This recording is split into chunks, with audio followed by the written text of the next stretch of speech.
नमस्कार दोस्तों, स्वागत है आपका यूट्यूब चैनल स्मार्ट पीसीएस में। और हम लोग पढ़ रहे हैं इंडियन पॉलिटी।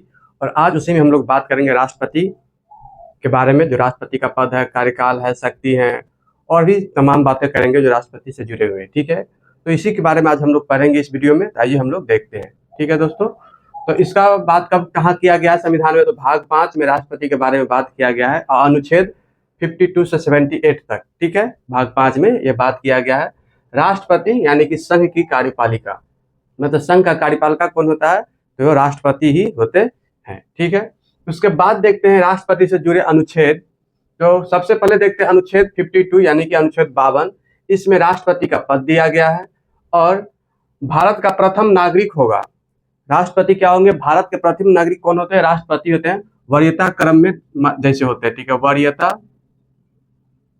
वरीयता क्रम में ये शब्द मतलब प्रथम नागरिक, जैसे पहले होते हैं राष्ट्रपति, फिर उपराष्ट्रपति, तो इसी तरह ये होते हैं। ठीक है, उसके बाद संवैधानिक प्रमुख भी कौन होते हैं? राष्ट्रपति होते हैं, लेकिन वास्तविक में देखा जाए तो वो प्रधानमंत्री होते हैं। ठीक है, सभी कार्य राष्ट्रपति के नाम से ही होता है। सभी जितना भी कार्य होंगे वो सभी राष्ट्रपति के नाम से ही होंगे। संवैधानिक प्रमुख कौन होते हैं? तो ये राष्ट्रपति होते हैं। ठीक है, तो इस तरह से इसे ध्यान रखिएगा। आर्टिकल 52 में ये सभी बातें, राष्ट्रपति का पद, भारत का प्रथम नागरिक, संवैधानिक प्रमुख, सभी कार्य राष्ट्रपति के नाम से होंगे यानी कि संवैधानिक प्रमुख। तो ये बातें आर्टिकल 52 में किया गया है। उसके बाद देखते हैं अनुच्छेद 53 यानी अनुच्छेद 53 में संघ की कार्यपालिका शक्ति किसके पास निहित है?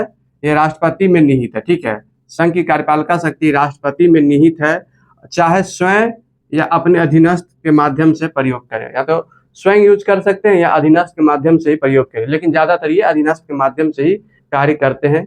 ठीक है, तो अनुच्छेद 53 में क्या है? संघ की कार्यपालिका शक्ति राष्ट्रपति में निहित है, लेकिन ये अपने शक्ति का किसके द्वारा प्रयोग करते हैं? तो अधीनस्थ के माध्यम से प्रयोग करते हैं। ठीक है, उसके बाद देखते हैं अनुच्छेद 54, राष्ट्रपति के निर्वाचन से संबंधित है। यह अनुच्छेद, यह बहुत इंपॉर्टेंट, राष्ट्रपति के निर्वाचन से संबंधित कौन? अनुच्छेद 54। इसमें देखते हैं कौन कौन निर्वाचन में भाग लेते हैं। ठीक है, राष्ट्रपति के निर्वाचन में तो लोकसभा और राज्यसभा के निर्वाचित सदस्य, मतलब संसद के जो भी निर्वाचित सदस्य, संसद में दोनों आ जाएंगे, लोकसभा और राज्यसभा, तो वो दो जिसमें वो निर्वाचित सदस्य जितने भी है सभी भाग लेंगे, केवल निर्वाचित, मनोनीत नहीं। ठीक है, और उसके बाद राज्य विधानसभा के सभी निर्वाचित सदस्य, मतलब राज्य विधानसभा में जितना भी निर्वाचित सदस्य है वो भी यहाँ पे भाग लेंगे। ठीक है, और दिल्ली और पुदुचेरी विधानसभा के सदस्य भी भाग लेंगे। और ये कब से ले रहे हैं?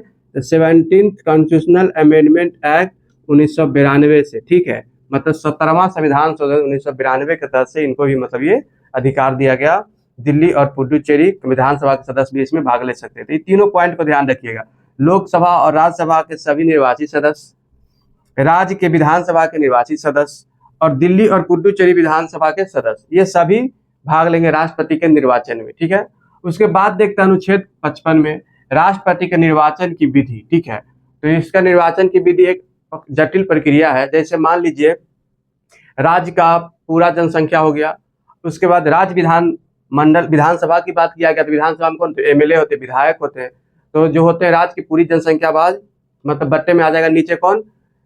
पूरा एमएलए का संख्या, जिस राज्य का एमएलए है उस राज्य के पूरा एमएलए का संख्या आ जाएगा, मल्टीप्लाई 1/1000 हो जाएगा। ठीक है, फिर उसके बाद देखते जब वो विधायक का मत निकल गया विधानमंडल का, उसके बाद क्या होगा? उसके बाद आ जाएगा नीचे किसका? उसके नीचे आ जाएगा सांसद का, उस राज्य का जितना भी सांसद है निर्वाचित उसका संख्या आ जाएगा। तो इस तरह से ये वोट निकलता है। ठीक है, तो ये जटिल, उसको अलग किसी अगले वीडियो में हम लोग करेंगे। ठीक है, लेकिन फिर भी इतना बात जान लीजिए, जैसे ये अप्रत्यक्ष चुनाव होता है इनका राष्ट्रपति का। ठीक है, और अनुपातिक पद्धति से होता है, मतलब रेशियो प्रोपोर्शनल से होता है, जैसे अनुपातिक पद्धति से। ठीक है, और उसके बाद देख एकल संक्रमित मत प्रणाली, मतलब सिंगल ट्रांसफरेबल सिस्टम होता है। मतलब आपको सबको मतलब ट्रांसफरेबल मतलब कि क्रम देना है। ठीक है, उस तरह से ये वोट होता है। और गुप्त मतदान होता है। जैसे मान लीजिए आप किसी पार्टी के हैं, ठीक है, आपको कहा गया कि आप इस आदमी को ही वोट कीजिएगा राष्ट्रपति के लिए निर्वाचित, मतलब खड़े हैं तो, ठीक है, लेकिन आप किसी और को वोट कर देते हैं, तो ये बात आपका गुप्त रखा जाएगा, ये किसी को बोला नहीं जाएगा। ठीक है, इसीलिए यहाँ पे गुप्त मतदान की भी बात किया गया है। इस तरह से इसे ध्यान रखिएगा। अप्रत्यक्ष चुनाव होता है, अनुपातिक प्रतिनिधित्व होता है, एकल संक्रमणीय मत प्रणाली है और गुप्त मतदान होता है। ये सभी बातें आर्टिकल 55 में लिखा गया है राष्ट्रपति के निर्वाचन विधि में। ठीक है, उसके बाद देखते हैं अनुच्छेद 56। ठीक है, कार्यकाल। तो इसका कार्यकाल मतलब राष्ट्रपति का कार्यकाल सामान्यतः 5 वर्ष होते हैं। ठीक है, और त्याग पत्र ये किसको देते हैं, उपराष्ट्रपति को देते हैं। और उपराष्ट्रपति यह बात किसको बताते हैं, यह सूचना देते हैं लोकसभा अध्यक्ष को, ये सूचना देते हैं, ठीक है। और वो मंत्रिमंडल को तो रहते ही है, ठीक है, लोकसभा में देते हैं तो हो जाता है। और उसके बाद देखते क्या हो गया, आर्टिकल 56 में कार्यकाल 5 वर्ष, त्याग पत्र उपराष्ट्रपति को, उपराष्ट्रपति यह सूचना लोकसभा अध्यक्ष को देते हैं, ठीक है। और अनुच्छेद 57 में क्या है, पुनः निर्वाचन की बात किया गया है। तो राष्ट्रपति कोई भी व्यक्ति कितने भी बार बन सकते हैं, कितनी बार भी बन सकते हैं, मतलब इसके अधिकतम उम्र सीमा तय नहीं है, कितनी बार भी अपना राष्ट्रपति वो बन सकते हैं, इसकी उम्र सीमा नहीं तय है। तो ये अनुच्छेद 57 में है। तो एक बार हम लोग रिवीजन कर लेते हैं। अनुच्छेद 52 में क्या है, राष्ट्रपति का पद है, ठीक है, और भारत का प्रथम नागरिक का संवैधानिक प्रमुख सभी का राष्ट्रपति के नाम से होंगे, ठीक है। अनुच्छेद 53 में क्या है, संघ की कार्यपालिका शक्ति राष्ट्रपति में निहित है, ठीक है। अनुच्छेद 54 में क्या है, राष्ट्रपति के निर्वाचन में कौन भाग लेंगे, विधानसभा के सभी निर्वाचित सदस्य, राज्यसभा लोकसभा के सभी निर्वाचित सदस्य और दिल्ली और पुडुचेरी विधानसभा के सभी सदस्य, ठीक है। अनुच्छेद 55 में क्या है, राष्ट्रपति की निर्वाचन विधि है, अप्रत्यक्ष चुनाव है, अनुपातिक प्रतिनिधित्व है, एकल संक्रमणीय प्रणाली या गुप्त मतदान की बात है इसमें, ठीक है। और अनुच्छेद 56 में क्या है, कार्यकाल 5 वर्ष होगा, ठीक है। और त्यागपत्र उपराष्ट्रपति को देते हैं, उपराष्ट्रपति अपना त्यागपत्र और उपराष्ट्रपति यह सूचना किसको देते हैं, लोकसभा अध्यक्ष को देते हैं, ठीक है। और अनुच्छेद 57 में क्या पुनर्निर्वाचन है, कोई भी व्यक्ति कितनी बार भी राष्ट्रपति बन सकते हैं, ठीक है, मतलब इसका कोई अधिकतम उम्र सीमा तय नहीं है। अनुच्छेद 58 में देखते हैं योग्यताएं, ठीक है, मतलब राष्ट्रपति पद के लिए क्या क्या योग्यता होना चाहिए, ठीक है। उसमें देखते हैं भारत का नागरिक हो, 35 वर्ष की आयु पूरा कर चुका हो, लोकसभा में चुने जाने योग्य हो, मतलब लोकसभा में जो चुने जाते जो भी उसके लिए योग्यता चाहिए वो तो होना ही चाहिए, ठीक है। और लाभ के पद पर न हो। लाभ के पद से समझते हैं लाभ के पद क्या क्या नहीं है जैसे राष्ट्रपति का पद, उपराष्ट्रपति का पद, और जैसे एमएलए, जैसे लोकसभा का जो भी पद है जैसे उसके लिए एमएलए बनना पड़ता है, मंत्री बनना पड़ता है, और विधानसभा में जो मंत्री वगैरह बनना पड़ता है, विधान परिषद में बनना पड़ता है, तो वो सब लाभ के पद नहीं है। लेकिन जो जॉब वगैरह है ये सब लाभ के पद है, ठीक है। तो वही लाभ के पद पर नहीं होना चाहिए, ये बात किया गया, मतलब ये चारों बात उसमें होना चाहिए। जैसे भारत का नागरिक हो, 35 वर्ष की आयु पूरा कर चुका हो, लोकसभा में चुने जाने योग्य हो और लाभ के पद पर न हो, ठीक है। ये किया गया है इनका योग्यता के लिए, राष्ट्रपति की योग्यता के लिए अनुच्छेद 58 के तहत, ठीक है। उसके बाद देखते हैं राष्ट्रपति के उम्मीदवार के लिए 50 प्रस्तावक और 50 अनुमोदक होने चाहिए निर्वाचन मंडल के, ठीक है। तो कितना, 50 प्रस्तावक और 50 अनुमोदक, इसे ध्यान रखिएगा। और उसके बाद राष्ट्रपति के जो चुनाव लेकर जमानत राशि आरबीआई के पास जमा होता है, कितना, 15,000 रुपया, ठीक है। जमानत राशि किसके पास, आरबीआई के पास जमा होता है। और 1/6 मतलब जो टोटल मतलब उसका प्राप्त नहीं होने पर जमानत राशि जब्त हो जाता है, ठीक है। 1/6 मत प्राप्त नहीं होने पर जमानत राशि जब्त हो जाता है, ठीक है। उसके बाद देखते हैं अनुच्छेद 59 मतलब 59, राष्ट्रपति पद के लिए शर्त है। राष्ट्रपति संसद के किसी सदन अथवा किसी राज्य विधानमंडल का सदस्य नहीं होगा, साथ ही वह किसी लाभ के पद पर न होगा, ठीक है। वेतन संचित निधि के द्वारा इन्हें दिया जाता है, वो भी कर मुक्त होता है। इनके लिए एक बिल्डिंग दिया जाता है रहने के लिए, राष्ट्रपति भवन सबसे भव्य महल है, मतलब बिल्डिंग है भारत का, वो दिया जाता है इनके रहने के लिए। तो ये भी सभी शर्तें हैं और श्रद्धापूर्ण अपना पद को ग्रहण करते हैं। तो ये सब मतलब इनका शर्तें हैं। राष्ट्रपति मतलब किसी भी सदन का सदस्य नहीं होगा, वेतन उनको मतलब दिया जाएगा संचित निधि से, वो भी कर मुक्त होगा, ठीक है। तो ये सभी बात की गई अनुच्छेद 59 में। उसके बाद देखते हैं अनुच्छेद 60 में, देखते हैं कि राष्ट्रपति को शपथ जो सुप्रीम कोर्ट है यानी उच्चतम न्यायालय है उसका मुख्य न्यायाधीश दिलाते हैं, अथवा उसकी अनुपस्थिति में, अगर सुप्रीम कोर्ट का मुख्य न्यायाधीश अनुपस्थित है तो उसके क्रम में उच्चतम न्यायालय के वरिष्ठतम न्यायाधीश शपथ दिलाएंगे, ठीक है। मतलब जो चीफ जस्टिस ऑफ इंडिया होते हैं वो दिलाते हैं इनको शपथ, अगर वो नहीं है तो सुप्रीम कोर्ट के सबसे वरिष्ठ जो होंगे, बुजुर्ग मतलब जो होंगे न्यायाधीश, वही इनको मतलब शपथ दिलाएंगे राष्ट्रपति को, ठीक है। उसके बाद अनुच्छेद 61 देखते हैं, ये इसमें महाभियोग की बात, राष्ट्रपति पे महाभियोग चलाया जाएगा, ठीक है। और यह अर्ध न्यायिक है, क्या है, अर्ध न्यायिक प्रक्रिया है, अर्ध न्यायिक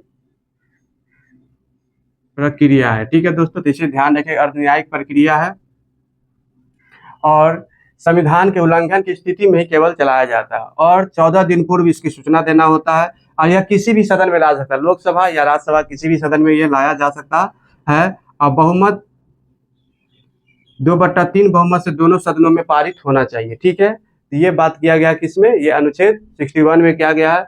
और राष्ट्रपति से संबंधित कोई भी विवाद वगैरह होगा वो सर्वोच्च न्यायालय में ही सुनवाई उसका होगा, ठीक है। उसके बाद हम लोग देखते हैं अनुच्छेद 62, ठीक है, मतलब 62 पद की रिक्तता, मतलब अगर राष्ट्रपति का पद रिक्त हो तो इस समय क्या प्रावधान हो सकते हैं वो देखते हैं। तो जैसे कार्यकाल पूरा 5 वर्ष का उनका होता है राष्ट्रपति का, इस बीच में अगर पद इनका रिक्त हो गया तो देखते हैं कार्यकाल पूर्ण होने से पहले इनका चुनाव होगा। मतलब कोई भी राष्ट्रपति उनका कार्यकाल पूर्ण होने से पहले ही चुनाव हो जाता है, ठीक है। यदि चुनाव में देरी होती है तो नए राष्ट्रपति के आने से पहले तक जो पुराने राष्ट्रपति वही रहेंगे, ठीक है। जब तक राष्ट्रपति का चुनाव होकर नए राष्ट्रपति आ नहीं जाते हैं तब तक पुराने वाले राष्ट्रपति नहीं जाएंगे, मतलब उनका पद रिक्त रह ही नहीं सकता है, ठीक है, एक दिन भी, ठीक है। राष्ट्रपति के पद रिक्त होने पर उपराष्ट्रपति के रूप में, मतलब उपराष्ट्रपति राष्ट्रपति के रूप में पद ग्रहण करते हैं। अगर उपराष्ट्रपति भी नहीं है तो सुप्रीम कोर्ट के मुख्य न्यायाधीश राष्ट्रपति का पद धारण करते हैं। यह एक बार ही अभी तक भारत में हुआ, एम हिदायतुल्लाह, ये मतलब एक बार मुख्य न्यायाधीश थे सुप्रीम कोर्ट के, ये राष्ट्रपति बने थे, ठीक है। तो यहाँ तक आपको समझ में आ गया होगा। कार्यकाल पूर्ण होने से पूर्व अगर मतलब रिक्त हो जाता है पद तो 6 महीने के अंदर मतलब चुनाव कराना होता है, ठीक है। और ये है कि जब राष्ट्रपति नहीं रहेंगे, अनुपस्थित, मतलब त्याग पद देंगे या किसी कारण से उनका मृत्यु हो गया, पद रिक्त हो जाता है तो उपराष्ट्रपति बनते हैं। अगर उपराष्ट्रपति भी अनुपस्थित है तो मुख्य न्यायाधीश बनते हैं राष्ट्रपति, ठीक है। इस तरह से इसे ध्यान रखिएगा। और 6 माह के भीतर चुनाव कराया जाएगा। अगर उपराष्ट्रपति अगर बनते हैं राष्ट्रपति तो 6 माह के अंदर चुनाव कराया जाएगा, ये प्रावधान किया गया है। और राष्ट्रपति के चुनाव में ईवीएम का प्रयोग नहीं होता है, ठीक है, और न ही चुनाव चिन्ह का प्रयोग होता है। इसे भी ध्यान रखिए, ईवीएम का ना प्रयोग होता है ना चुनाव चिन्ह का प्रयोग होता है। और अनुच्छेद 71 में देखते हैं, राष्ट्रपति और उपराष्ट्रपति के चुनाव से कोई भी विवाद हो निर्वाचन संबंधी तो वो सुप्रीम कोर्ट, सर्वोच्च न्यायालय में सुलझाया जाएगा, ठीक है। मतलब कोई भी विवाद हो राष्ट्रपति उपराष्ट्रपति के चुनाव संबंधी तो वो सर्वोच्च न्यायालय में सुलझाया जाएगा, ये प्रावधान किया गया अनुच्छेद 71 में, ठीक है।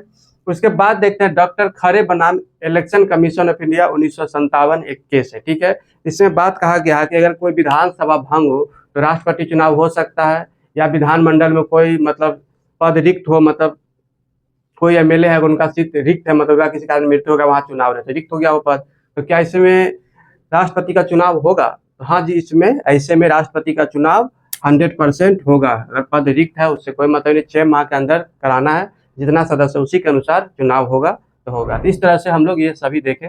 आशा करते हैं आप लोग को ये वीडियो बहुत समझ में आया होगा। इस पे एक वीडियो हम लोग और बनाएंगे जिसमें कार्य शक्ति के बारे में बात करेंगे राष्ट्रपति का, ठीक है, क्योंकि एक वीडियो बनाएंगे बहुत लंबा हो जाएगा, ठीक है दोस्तों। तो आज के लिए इतना ही। आपको यह वीडियो कैसा लगा कमेंट बॉक्स में जरूर बताएं। धन्यवाद।